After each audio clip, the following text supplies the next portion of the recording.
You are now tuned in to Sure-Handed TV. It's the Malk Show, baby. Oh, Lord.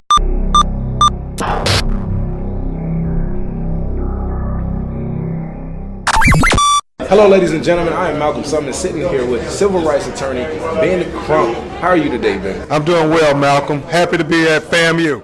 What brings you out to FAMU today? Well, it's Martin Luther King celebration convocation, and I've been spending a lot of time in Los Angeles doing these television shows. So I'm back home now. I got to visit with my good friend, President Dr. Robinson, my wife, who's a FAMU graduate, and all these incredible students. It was just a wonderful day to talk about not only the life of Martin Luther King, but the purpose and the legacy of Martin Luther King. And you spoke on the TV series, and I've watched your TV series that you're producing, Who Killed Tupac. Yes, sir. Talk to us more about that.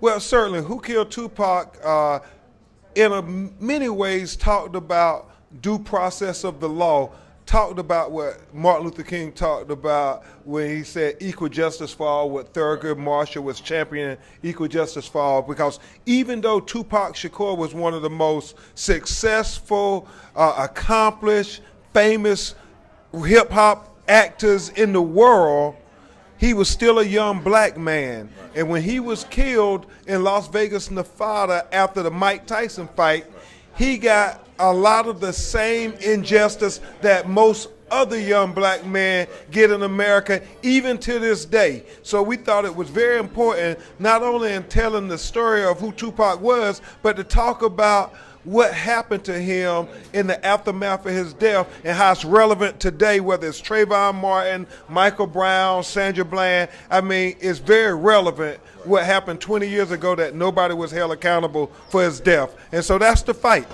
Is any of those cases still open at this moment?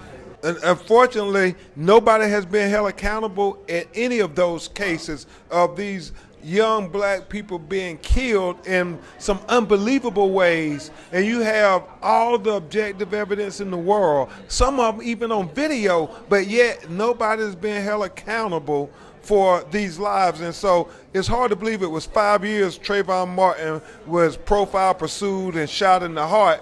And we argued that Trayvon life mattered. We didn't know it was going to start a whole movement of Black Lives Matter. And nobody fathomed all the black lives that were going to add up since Trayvon. So that's what we're fighting for here on Martin Luther King Day 2018 at Florida A&M University. Okay, and I wanted to mention a quote that you had on your website, quoting Thurgood Marshall. History teaches that grave threats to liberty often comes in times of urgency when constitutional rights seem too extravagant to endure. Talk to us more about that quote. Certainly. You don't have to take my word for it. You go to any courtroom in America, you do not have to take Ben Crump's word for it, and see how they treat little Leroy and little Shaniqua, when they are charged with similar fact patterns of little Billy and little Becky. I mean, little Leroy and Shaniqua, they are fingerprinted, handcuffed, and convicted. They are never given the benefit of the doubt, the benefit of consideration, the benefit of possibility, but yet others get all kinds of benefit of consideration. And so when we talk about constitutional rights and due process of the law, we say us too. They say me too. Well, how about our children too getting that consideration? And I remember you quoting Dr. King saying that the only people that can pretty much help us is us.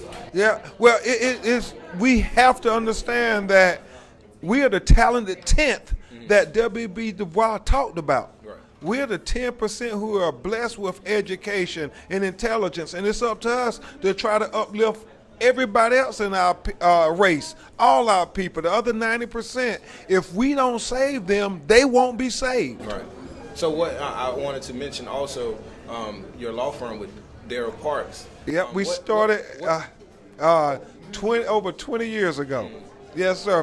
Daryl is a great FAMU rattler, a great brother, great lawyer, great businessman. I love him to death. And what separates you all from other law firms? Well, it really is having the passion and the conviction to stand up, speak up, and fight for our people. You know, you have to understand that it's going to be a fight, and it might not be a popular fight, but God didn't bless you with this education, this law degree, this talent for it just to benefit you. You have to go speak for the least of ye. And so when we started representing Trayvon Martin, you know, it wasn't popular. Nobody thought that it was going to become this phenomenon, this historical. It was a little black boy who was killed, and nobody seemed to give a damn.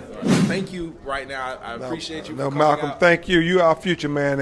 And Tupac was, you know, doing stuff and demonstrating Black Lives Matter even before it became popular.